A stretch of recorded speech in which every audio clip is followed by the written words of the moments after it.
cosmetics are refunded in Fortnite. And Valve finally unveiled the Steam controller. The Denton download starts now.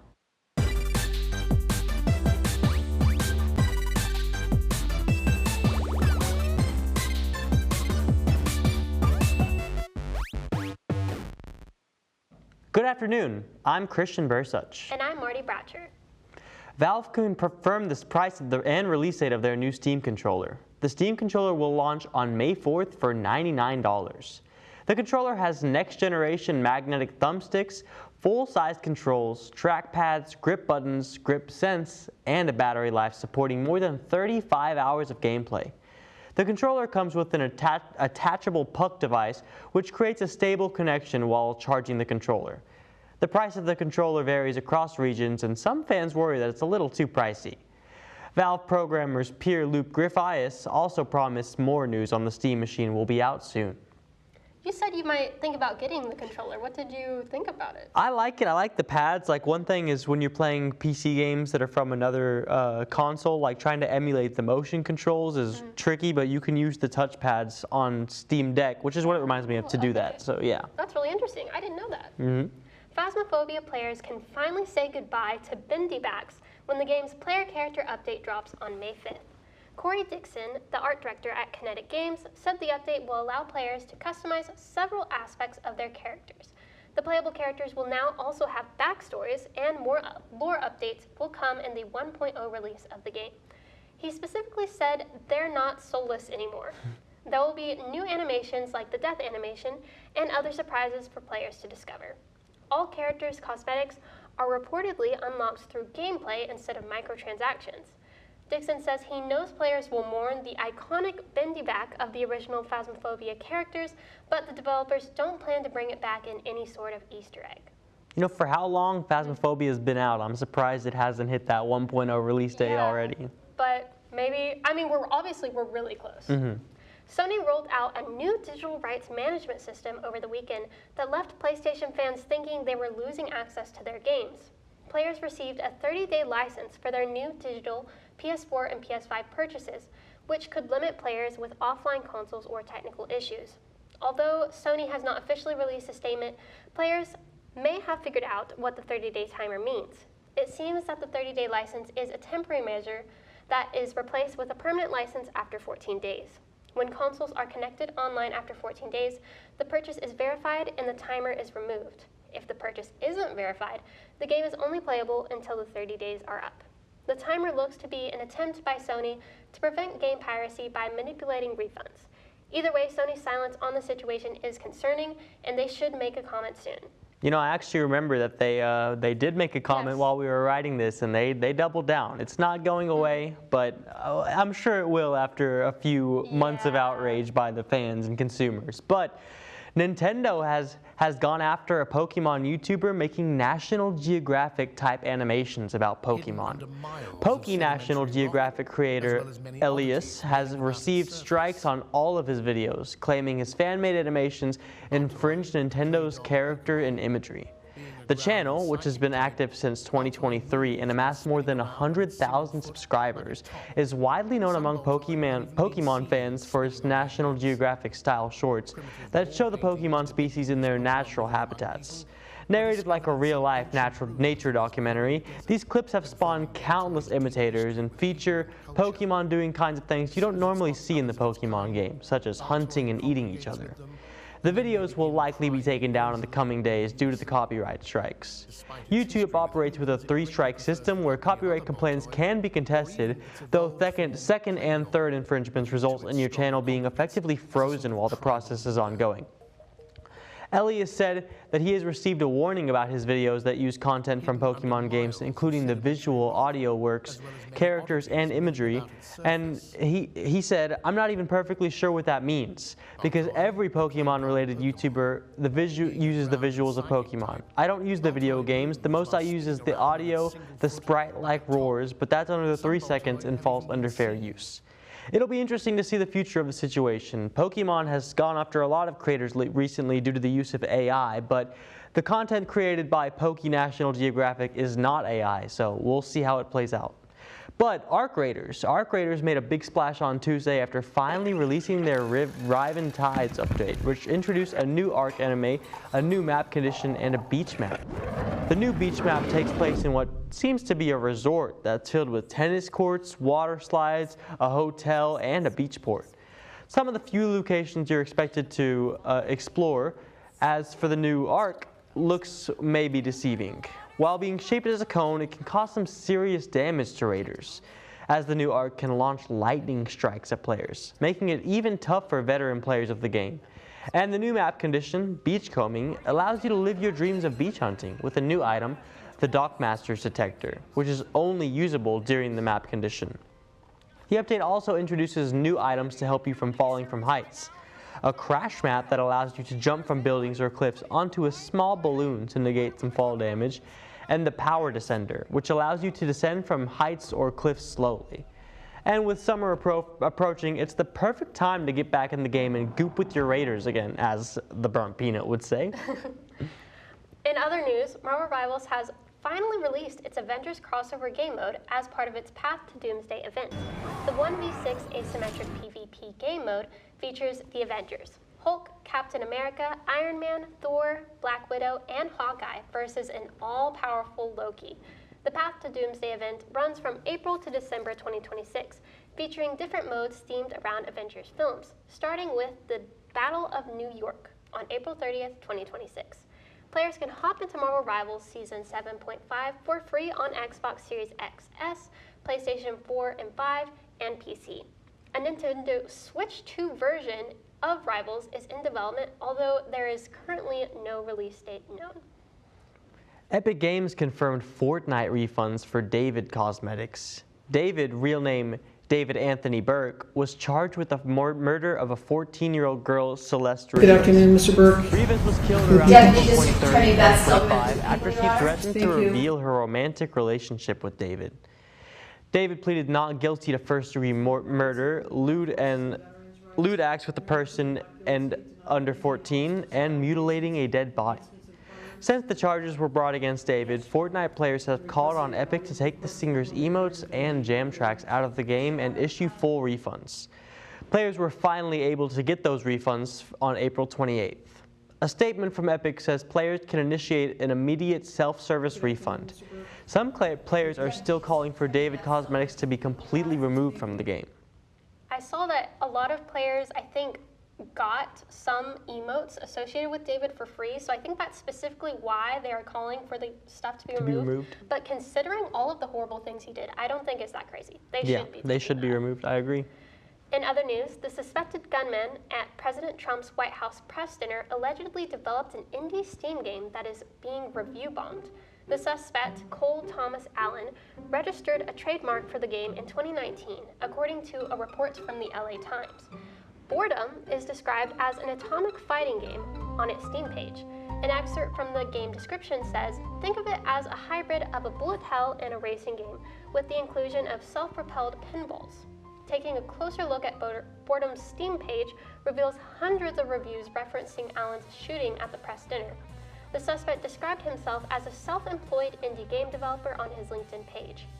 Allen was arrested by police after he opened fire at a security checkpoint during the White House press dinner on Saturday.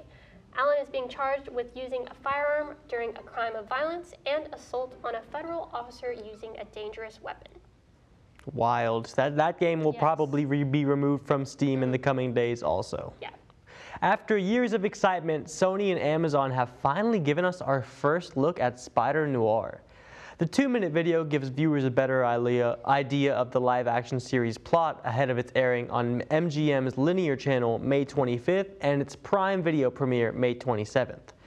The Spider Noir trailer mostly serves to set the scene for the series and establish Ben Reilly, played by Nicolas Cage, and Silvermane, played by Brendan Gleeson, as major players before the former is approached by Kat Hardy, played by Lee Jun Lee, with a missing persons case to solve.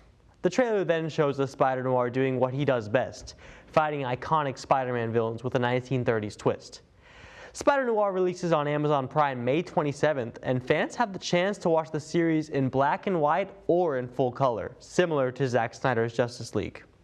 So are you team black and white or color? Absolutely black and white. I think with the Justice League movie, there was no reason, just because besides it looked cool, but with Spider Noir, I mean, Spider Noir. yeah, exactly. It has to be black and white. But according to a new press release from Universal Pictures International Spain, the studio gave an April 12, 2028 release date to an untitled Illumination Nintendo event film.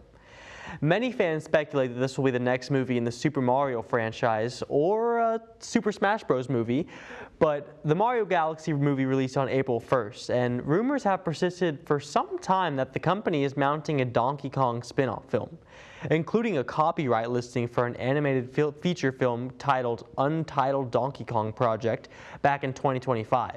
And the character's absence in the Super Mario movie made a spin-off seem even more likely. After the kind of lukewarm reception of the Mario movie, I think a Donkey Kong film would probably shake up their film franchise. Yeah, absolutely. And they got the Zelda movie coming. I think they should just do it. I'm so excited for that. The final chapter of Where Winds Meet Hushi expansion releases on April 30th, introducing the Chinchuan Grasslands. New gameplay trailers for Chinchuan revealed more on gameplay mechanics coming in the update. As players explore the new map, they will witness the seasons change, transforming the landscape. The new Mystic skill, Idle Wind, allows players to quickly travel the Chinchuan Plains. And there are 4 new bosses coming in the update: Lunar Eidolon, Lord Crimson Carp, Snowplum Requiem, and the Veiled Lady. Several new quests and campaigns are being added to expand the story of Where Winds Meet. Additionally, new events and cosmetics will launch alongside the update. We've kind of seen this update being unveiled over the past few months. It's crazy how big this entire thing has been, and that it's finally all out. Yeah, I mean, I remember trying Where Winds Meet on launch, haven't hopped in since. I think now is a good time. It would be jarring to see everything that's been added, but several official Baldur's Gate 3 books have been announced, including an Astarion prequel, a reproduction of the Necromancy of Thay, a coloring book, and a cookbook. Penguin Random House announced a new publishing program based on Larian's masterful Dungeons & Dragons role-playing game, which it said has seen over 15 million players since launching in 2023. The program will include a variety of books that bring the game's immersive worlds, deep love, and unforgettable characters to the page. Random House Worlds will publish Baldur's Gate 3 Astarion by fantasy author T. Kingfisher on September 29, 2026, a prequel novel following the beloved character Astarion during his time in servitude to the vampire lord Cazador Sar, in the years leading up to the video game. The voice actor for Astarion, Neil Newbon, will voice the audiobook. Meanwhile, Clarkson Potter will publish Baldur's Gate 3, The Necromancy of Thay on July 21, 2026, a blank grid paper notebook that is a faithful reproduction of The Necromancy of Thay.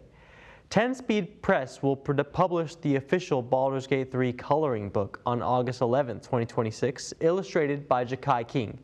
On November 3rd, 10-Speed Press will also publish A Feast for a 10-Day, the official Baldur's Gate 3 cookbook by Andrew Wheeler, featuring 65 recipes organized by course and camp location, with dishes for sharing marked as romanceable. All the books are available for pre-order on Amazon.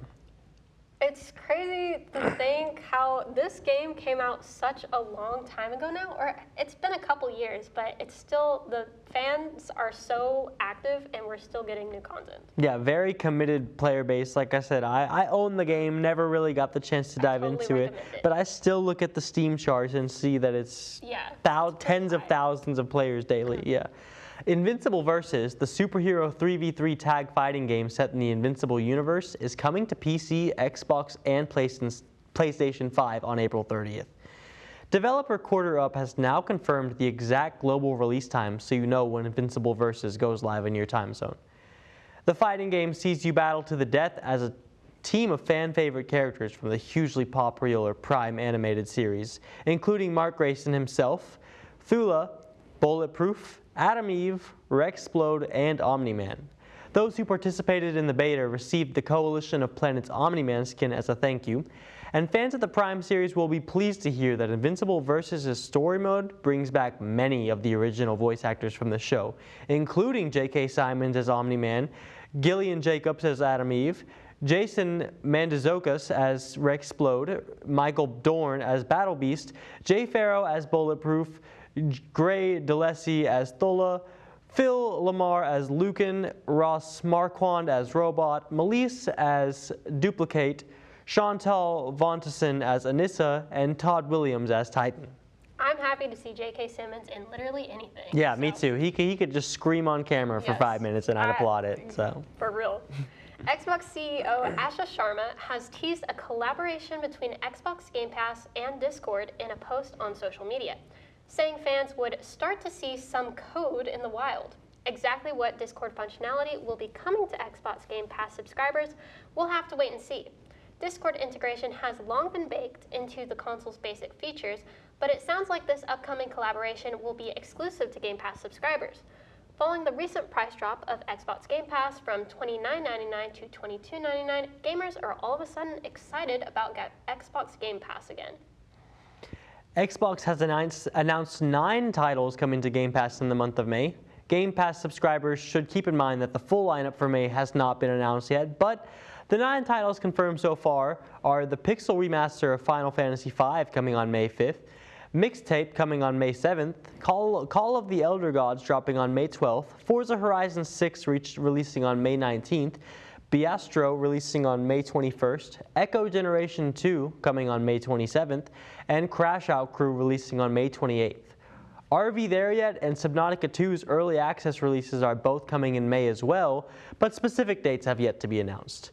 With the recent price drops and the release of the highly anticipated Forza Horizon 6, it's looking to be a good summer for Xbox Game Pass. Yeah, I've never had Game Pass, but especially with the price drops, I'm really thinking about getting the PC Game Pass. Absolutely. PC Game Pass is like $13 a month now. That's a really good deal. And it's insane. Props to the new CEO. Sony has announced the PlayStation Plus monthly games lineup for May 2026, which will be headlined by EA Sports FC 26, Souls-like action RPG Wuchang. Fallen Feathers is also among the 3 new titles offered for subscribers, as is indie Metroidvania 9 Souls. All 3 will become available to download next week on Tuesday, May 5th. Now to highlight some gaming in Denton itself. The free-play arcade is a gem on Denton Square, where Dentonites can play retro arcade games from Tetris to Guitar Hero to Street Fighter. So do you have an interest in like arcade games? Yeah, I mean, not necessarily like the retro. As funny as this is, I like old pinball machines, like old Star Wars machines, old Marvel, which those are less common, but I like things like that. So going into some retro gaming shops like that and seeing old pinball machines, and you know, I'm a massive Sonic fan, so if they have anything Sonic the Hedgehog, I go crazy. I'm trying to remember, but I don't know if I remember Sonic, but I do remember they had just a row of pinball machines. And you know, I was there filming, so I didn't get to play any, but you know, it looks so cool. All the colors, part of it also is I'm just dreadfully bad at pinball. So, well, that's all from us. I'm Marty Bratcher. And I'm Christian Bursuch. Thank you for watching the Denton Download.